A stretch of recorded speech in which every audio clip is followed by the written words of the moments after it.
नमस्कार साथियों, एक बार पुनः आपका बहुत बहुत स्वागत है। आज हम स्कूल व्याख्याता भर्ती परीक्षा 2026, सेकेंड ग्रेड, रीट, सीईटी और राजस्थान की लगभग हर प्रतियोगी परीक्षा के लिए करंट अफेयर्स का एक बेहद ही महत्वपूर्ण विश्लेषण लेकर आए हैं। आज की हमारी चर्चा का मुख्य विषय है कौशल विकास एवं स्टार्टअप पहल। हमारी पूरी कोशिश यही रहेगी कि आगामी आरपीएससी परीक्षाओं में इस टॉपिक से बनने वाला एक भी प्रश्न आपसे ना छूटे। तो चलिए बिना किसी देरी के इस पूरे इकोसिस्टम को गहराई से समझते हैं। चीजों को आसानी से याद रखने के लिए हमने आज के इस विश्लेषण को 5 हिस्सों में बांटा है। सबसे पहले हम कौशल विकास और स्टार्टअप के बेसिक कॉन्सेप्ट समझेंगे, फिर प्रमुख नीतियां और समझौते देखेंगे, उसके बाद सम्मेलन और कौशल केंद्र, फिर जमीनी स्तर की प्रमुख योजनाएं और आखिर में बजट 2026-27 की वो घोषणाएं जिन पर सीधा सवाल बनता है। तो चलिए शुरू करते हैं हमारे पहले भाग से, कौशल विकास और स्टार्टअप की मूलभूत अवधारणाएं। देखिए साथियों, सबसे पहले यह समझना जरूरी है कि कौशल विकास आखिर होता क्या है। कौशल का सीधा सा मतलब है आपका हुनर। हर युवा के अंदर कोई ना कोई कला या छिपी हुई प्रतिभा होती है ना। सरकार का मुख्य काम उसी प्रतिभा को बाहर लाना है। इसके लिए आपको ट्रेनिंग, आर्थिक सहायता और लोन दिए जाते हैं ताकि आप आगे बढ़ सकें। वहीं दूसरी तरफ स्टार्टअप का मतलब है खुद का कोई नया प्रोजेक्ट या अपना व्यवसाय शुरू करना। सरकार आज के युवाओं को इसके लिए भी भरपूर फंडिंग और सपोर्ट दे रही है। अब जरा इस नंबर पे गौर कीजिए, 10,000 करोड़ रुपए। जी हां, फरवरी 2026 में केंद्र सरकार ने जो startup India fund of funds 2.0 launch किया है, उसका ये कुल बजट है। इसका सबसे बड़ा लक्ष्य ये है कि स्टार्टअप फंडिंग सिर्फ बड़े शहरों तक ही सीमित ना रहे, बल्कि छोटे छोटे शहरों के युवाओं तक भी पहुंचे। साथ ही घरेलू स्तर पर पूंजी को इतना मजबूत कर दिया जाए कि हमें विदेशी फंडिंग पर ज्यादा निर्भर ही ना रहना पड़े। और इसी फंडिंग और सपोर्ट सिस्टम का कमाल है कि भारत आज स्टार्टअप्स की संख्या के मामले में पूरी दुनिया में तीसरे नंबर पर आ गया है। हमारे देश में अब 2 लाख से भी ज्यादा स्टार्टअप्स काम कर रहे हैं, जो ये साफ बताता है कि हमारा उद्यम इकोसिस्टम कितनी तेजी से रफ्तार पकड़ रहा है। आगे बढ़ते हैं हमारे दूसरे अहम भाग की तरफ, जहां हम कौशल इकोसिस्टम को आकार देने वाली प्रमुख नीतियों और समझौतों पर चर्चा करेंगे। जहाज पे कॉफी सुनने में शायद आपको थोड़ा अटपटा लगे, लेकिन परीक्षा के नजरिए से ये एक बहुत ही शानदार ट्रिक है। 1 मई 2026 को हुए नए विदेशी भाषा संचार कौशल कार्यक्रम के समझौते को याद रखने के लिए बस इस एक लाइन को अपने दिमाग में बिठा लीजिए। चलिए इस ट्रिक को डीकोड करते हैं। असल में युवाओं को विदेशों में रोजगार दिलाने के लिए सरकार 5 विदेशी भाषाएं सिखा रही है। जहाज पे कॉफी के ज से बनता है जापानी, दूसरे ज से जर्मन, पे से स्पेनिश, को से कोरियन और फ से फ्रेंच। हो गई ना 5 भाषाएं चुटकियों में याद। ये कार्यक्रम शिक्षा मंत्री धर्मेंद्र प्रधान जी की मौजूदगी में शुरू किया गया था। नीतियों के क्रम में एक और बहुत बड़ा अपडेट है। 22 जनवरी 2026 को कौशल विकास मंत्रालय और विश्व आर्थिक मंच यानी WEF के बीच ग्रीन एनर्जी और साइबर सिक्योरिटी को लेकर एक अहम समझौता हुआ। और ध्यान दीजिएगा, इसी के साथ भारत दुनिया का 7वां देश बन गया है जिसने इंडिया स्किल्स एक्सेलरेटर स्थापित किया है। वहीं अगर राज्य स्तर की बात करें तो अप्रैल 2025 में आई राजस्थान कौशल नीति का पूरा फोकस आर्टिफिशियल इंटेलिजेंस, साइबर सुरक्षा और हमारी ITI संस्थाओं को पूरी तरह से आधुनिक बनाने पर है। अब आते हैं तीसरे भाग पर, जो कि इंफ्रास्ट्रक्चर, प्रमुख सम्मेलनों और कौशल केंद्रों से जुड़ा है। देखिए, हाल ही में ताज आमेर में Rajasthan sea side startup summit 2026 का आयोजन हुआ। यहाँ परीक्षा के लिहाज से सबसे क्रूशियल पॉइंट ये है कि इस समिट का भागीदार देश आर्मेनिया था। इसका सीधा सा लक्ष्य राजस्थान को एक ग्लोबल स्टार्टअप हब बनाना है। इसके अलावा इंडिया स्किल्स कंपटीशन में राजस्थान के 17 युवाओं ने नेशनल लेवल पर अपनी जगह बनाई है। और हाँ, युवाओं को वर्ल्ड क्लास ट्रेनिंग देने के लिए जयपुर और उदयपुर में इंटरनेशनल स्किल इंडिया सेंटर भी बनाए जा रहे हैं। इन सब शानदार पहलों के पीछे जो मुख्य नोडल एजेंसी दिन रात काम कर रही है, वो है RSLDC। इसका सफर भी काफी दिलचस्प है।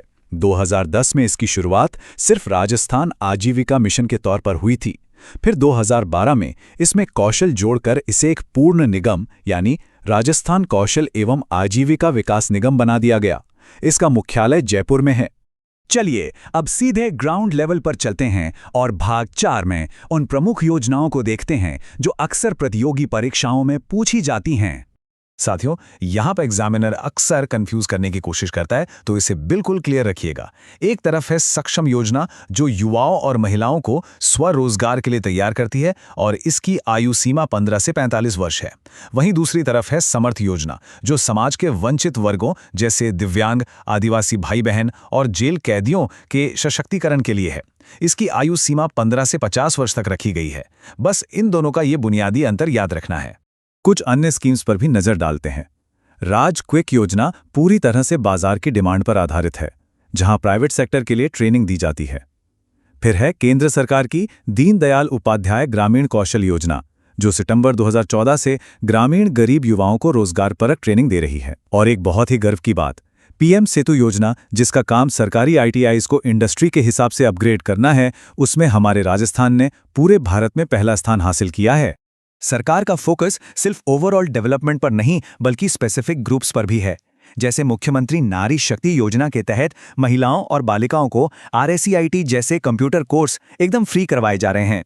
राजीविका और स्वर्ण पथ के बीच उच्च गुणवत्ता वाली महिला ट्रेनिंग के लिए एक खास MOU हुआ है।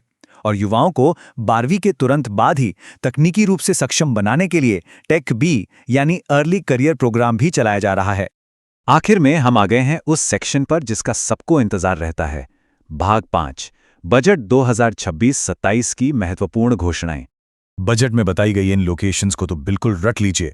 भगवान बिरसा मुंडा शोधपीठ और विश्वकर्मा कौशल संस्थान, ये दोनों कोटा में स्थापित हो रहे हैं। टेक्नो हब्स अजमेर, भरतपुर और कोटा में बनेंगे। और साथियों, ध्यान रहे, RPSC हाल के पेपर्स में ठीक यही सवाल पूछ चुका है।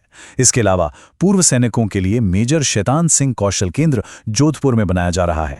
इसके अलावा बजट में संस्थागत विस्तार पर बहुत जोर दिया गया है। अब राज्य के हर एक जिले में एक स्किल डेवलपमेंट इंस्टीट्यूट खोला जाएगा। इनोवेशन को बढ़ावा देने के लिए 50 उच्च शिक्षण संस्थानों में IPR और टेक्नोलॉजी ट्रांसफर सेल बनेंगे। और एक बहुत ही शानदार कदम उठाया गया है, वाइब्रेंट कार्यक्रम।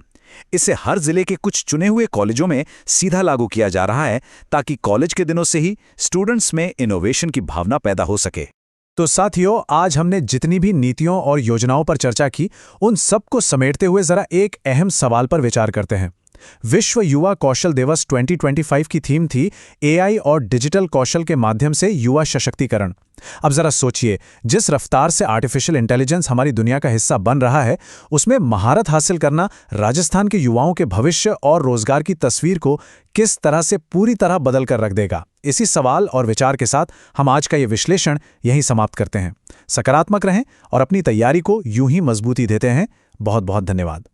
नमस्कार साथियों, रैंक सेतु एकेडमी के इस धमाकेदार रिवीजन सेशन में बहुत बहुत स्वागत है। आज हम कौशल विकास और स्टार्टअप योजनाएं 2025-26 के करंट अफेयर्स का एकदम डीप एनालिसिस करने वाले हैं।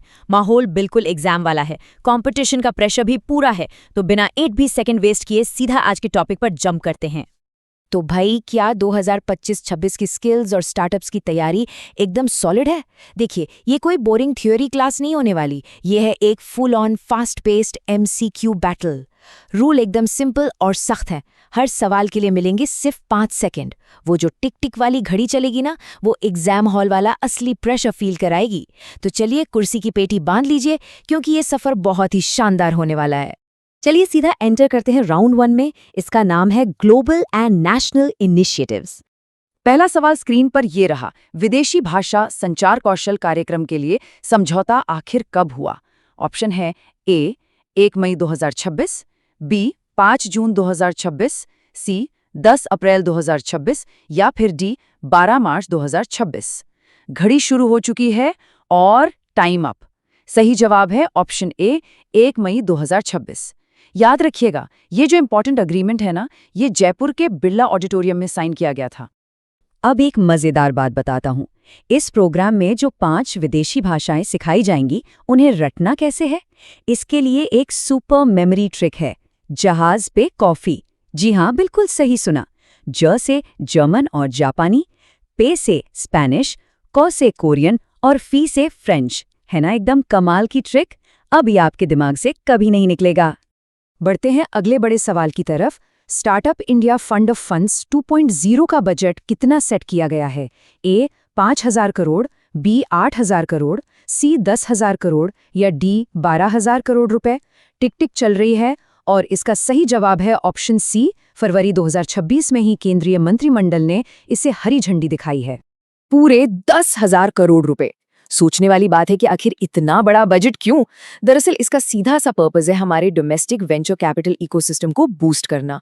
और सबसे जरूरी बात, स्टार्टअप्स की जो फंडिंग है ना, उसे सिर्फ बड़े शहरों तक लिमिटेड ना रखकर छोटे शहरों और कस्बों तक पहुंचाना इसका मेन टारगेट है। चलिए राउंड 1 का नेक्स्ट क्वेश्चन देखते हैं। इंडिया स्किल एक्सेलरेटर सेटअप करने वाला भारत दुनिया का कौन सा देश बन गया है? ए 5वां, बी 6वां, सी 7वां या डी 8वां? Time up. सही जवाब है ऑप्शन सी 7वां देश। और हाँ, ये जो अचीवमेंट मिली है ये वर्ल्ड इकोनॉमिक फोरम यानी WEF के साथ हुए एक बहुत ही क्रूशल MOU का नतीजा है। बहुत बढ़िया।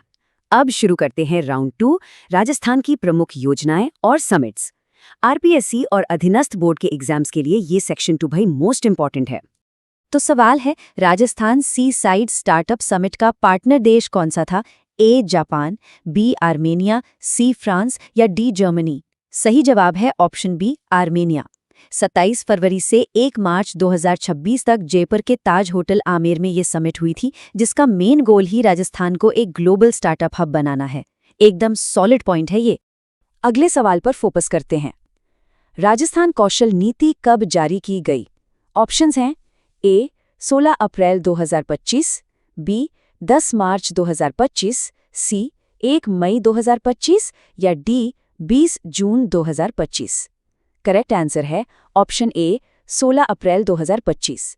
इस पॉलिसी का मेन फोकस पता है क्या है?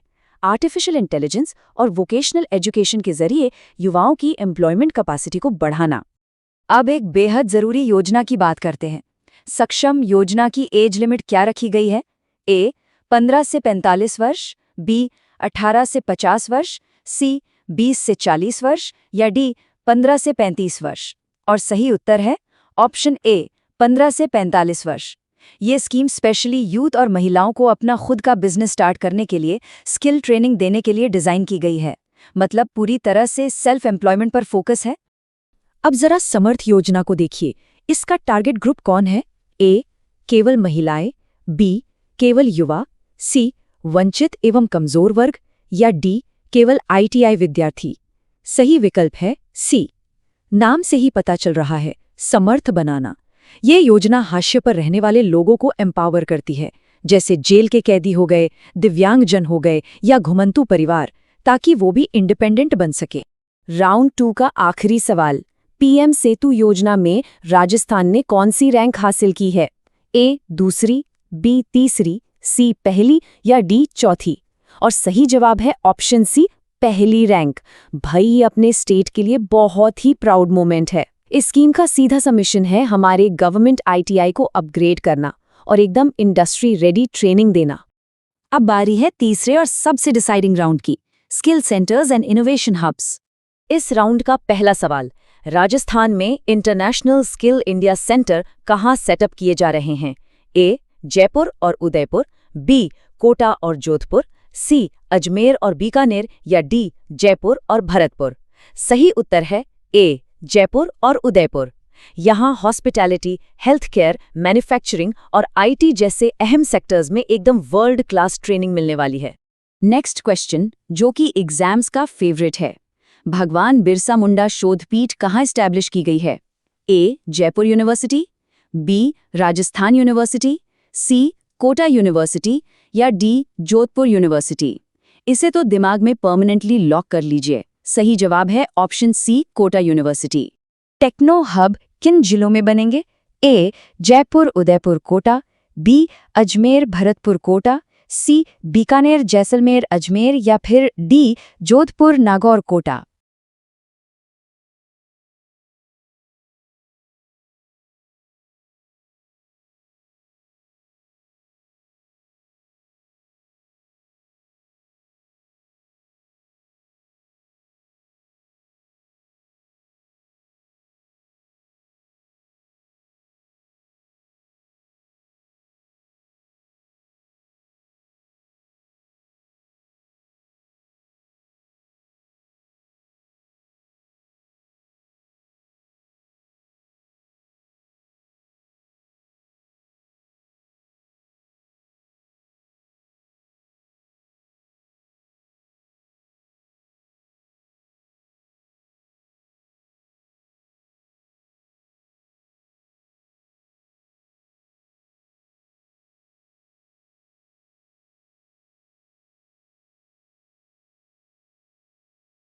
इसका सही उत्तर है ऑप्शन बी, अजमेर, भरतपुर और कोटा। एक और बहुत ही important location, major Shaitan Singh कौशल केंद्र कहाँ स्थापित किया गया? ए जयपुर, बी जोधपुर, सी उदयपुर या डी कोटा? सही जवाब है ऑप्शन बी, जोधपुर। इस स्पेशल सेंटर का पर्पस है हमारे एक्स सर्विसमैन, वीरांगनाओं और शहीदों की फैमिलीज को एक रिस्पेक्टफुल स्किल ट्रेनिंग प्रोवाइड करना। चलिए अगले सवाल पर। RSLDC का हेडक्वार्टर कहाँ है? ए कोटा, बी जोधपुर, सी जयपुर या डी उदयपुर? सही उत्तर है ऑप्शन सी, जयपुर। राजस्थान कौशल एवं आजीविका विकास निगम स्टेट में लाइवलीहुड और स्किल डेवलपमेंट की एकदम सेंट्रल बॉडी है, इसे तो बिल्कुल नहीं भूलना है। इस राउंड का final question, India skills competition में राजस्थान से कितने कैंडिडेट सिलेक्ट हुए हैं? A10, B12, C15 या D17? एकदम एक्यूरेट आंसर है 17 कैंडिडेट्स। इन 17 ब्रिलियंट युवाओं को नेशनल लेवल पर रोबोटिक्स और लेटेस्ट टेक ट्रेंड्स में अपना टैलेंट दिखाने के लिए चुना गया है।